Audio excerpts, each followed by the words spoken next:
देश का एक्सरे कर देंगे, दूध का दूध, पानी का पानी हो जाएगा। माइनॉरिटीज को पता लग जाएगा कि इस देश में उनकी भागीदारी कितनी है। इसके बाद हम फाइनेंशियल और इंस्टीट्यूशनल सर्वे करेंगे, ये पता लगाएंगे हिंदुस्तान का धन किसके हाथों में है, कौन से वर्ग के हाथ में है। और इस ऐतिहासिक कदम के बाद हम क्रांतिकारी काम शुरू करेंगे।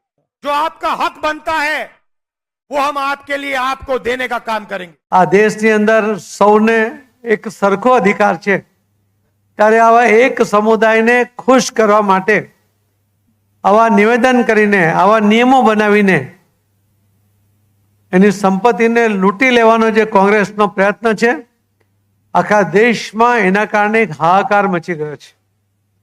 આપણે જોયું છે કે રાહુલ ગાંધીએ પણ એને સમર્થન આપતો નિવેદન કર્યું। એમણે કહ્યું કે અમે એક એક જેની પાસે સંપત્તિ છે એ સંપત્તિનો સર્વે કરાવીશું।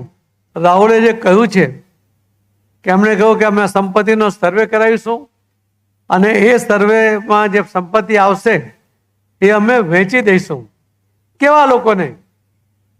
જે ઘૂસપેઠિયા લોકો છે, એમને જે વધુ બાળકો પેદા કરીને આ દેશ પર ભાર વધારે છે, પોતે કમાવાને બદલે જે લોકો મહેનત કરીને કમાય છે એમાંથી સંપત્તિ લઈને એમને આપી દેવાનો જે પ્રયત્ન છે, ભારતીય જનતા પાર્ટી અને હરગીજ ચલાવી લેશે નહીં। આ દેશની અંદર એક પણ વ્યક્તિ આ વાતને સહન કરશે નહીં।